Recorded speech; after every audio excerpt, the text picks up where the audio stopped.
नमस्कार दोस्तों, स्वागत है आपका DHFF अड्डा में। दोस्तों, खबर है प्रशांत भूषण को लेकर, जो मशहूर वकील हैं जिन्होंने सुप्रीम कोर्ट के खिलाफ ट्विटर पर कुछ ऐसा बोल दिया कि उनके खिलाफ अब एक सख्त कार्रवाई करने की पूरी तैयारी हो गई है। क्या कुछ कहा था प्रशांत भूषण ने सुप्रीम कोर्ट के खिलाफ, जानते हैं हमारे जानकार के साथ, जिसके बाद मुमकिन है कि प्रशांत भूषण जेल तक पहुंच जाए। जी बताएं। जी बिल्कुल आकाश, यहाँ पर प्रशांत भूषण जो है एक बड़ी मुसीबत में फंस गए हैं अपने बड़बोलेपन की वजह से। आमतौर पर ट्विटर पर वो जो कुछ भी लिखते रहते हैं उस पर लोग रिएक्ट तो करते हैं, लेकिन सुप्रीम कोर्ट के खिलाफ ही उस तरह की बात लिख देंगे और उसके बाद वो इतनी बड़ी मुसीबत में फंस जाएंगे, इसका अंदाजा उनको शायद रहा नहीं होगा। और इसीलिए उन्होंने कुछ ऐसे ट्वीट किए जिससे सुप्रीम कोर्ट जो है वो खासा नाराज हो गया और स्वतः संज्ञान लेते हुए प्रशांत भूषण पर एक बड़ी कार्रवाई हो गई है। उन्हें दोषी पाया गया है कंटेम्प्ट ऑफ कोर्ट का, यानी कि अदालत की उन्होंने तौहीन की है।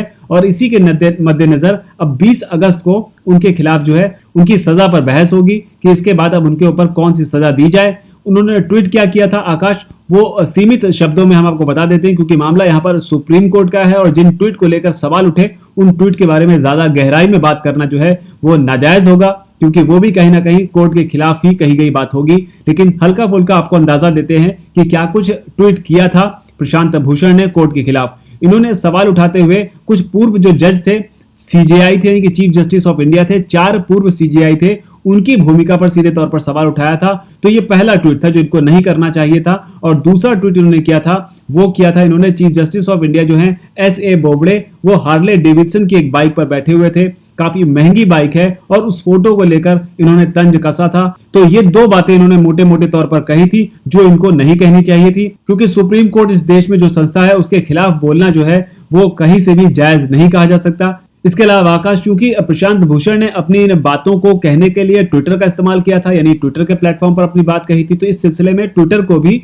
सुप्रीम कोर्ट ने फटकार लगाई है। उससे साफ तौर पर यह कहा है कि जब हमने इस पर कार्रवाई कर दी, कोर्ट की अवमानना की बात कह दी, तो उस सूरत हाल में जो ट्वीट था प्रशांत भूषण का उसे डिलीट क्यों नहीं किया गया, क्योंकि जिस प्लेटफॉर्म का इस्तेमाल करके जो बात कही जाती है उस प्लेटफॉर्म की भी कहीं ना कहीं जिम्मेदारी बनती है। इस पर ट्विटर ने जवाब दिया था। उन्होंने ये कहा था, जो ट्विटर के वकील थे साजन पवैया, उन्होंने कहा था कि कोर्ट ने इसे लेकर कोई आदेश जारी नहीं किया था और जब तक कोर्ट इस पर कोई आदेश जारी नहीं करता तो ट्विटर जो है वो अपनी तरफ से कोई भी ट्वीट को डिलीट नहीं कर सकता है। तो ये बात भी निकलकर सामने आई थी। हालांकि आकाश, जिससे पहले जो है प्रशांत भूषण को कोर्ट की अवमानना का जो है नोटिस दिया गया था और उस नोटिस के बाद में अब सुनवाई हुई और सुनवाई में उन्हें दोषी पाया गया और अब 20 अगस्त को उनको क्या सजा देनी है इस पर बहस होगी। हालांकि जो कानून के जानकार हैं उनका ये कहना है इस मामले में प्रशांत भूषण को जितनी कम सजा होगी उतना ही बेहतर होगा। एक मैसेज, एक संदेश जाना भर ही काफी है। जबकि दूसरी ओर एक दूसरा खेमा है, वो ये कहता है कि आप सुप्रीम कोर्ट के खिलाफ कैसे बोल सकते हैं, क्योंकि समझने वाली बात आकाश यहाँ पर है कि सुप्रीम कोर्ट इस देश की सर्वोच्च संस्था है और उसकी बातों का या उसके दिए गए फैसलों का को अंतिम मुहर के तौर पर माना जाता है। ऐसे में अगर सुप्रीम कोर्ट के खिलाफ ही लोग बोलना शुरू कर देंगे तो अव्यवस्था फैल जाएगी। और शायद यही वजह है कि प्रशांत भूषण को अब इसकी एक कीमत जो है वो चुकानी पड़ रही है, क्योंकि एक लोकतंत्र में एक व्यवस्था होती है, उस व्यवस्था को भंग करने की कोशिश करना भी कहीं ना कहीं विद्रोही कहा जाता है। जी आकाश। जी शुक्रिया। तो जाहिर सी बात है, आप कितने भी बड़े वकील हो, लेकिन आपको इतनी समझ होनी चाहिए कि अगर इस देश की सर्वोच्च अदालत है और उसके आगे अगर आपको कुछ नहीं बोलने का हक है, जिसे कंटेम्प्ट ऑफ कोर्ट के दायरे में रखा जाता है, तो आपको उस दायरे को क्रॉस नहीं करना चाहिए। लेकिन लिबरल थिंकिंग के नाम पर इस तरह की हरकत करके जिस रिस्क को प्रशांत भूषण ने ले लिया है, अब उसकी कीमत वो चुकाएंगे। फिलहाल इस खबर पर आपकी क्या राय है कमेंट सेक्शन में लिखकर बताएं। इस वीडियो को लाइक करें, शेयर करें। हमारे चैनल DHFF अड्डा को अगर आपने सब्सक्राइब नहीं किया है तो हमारे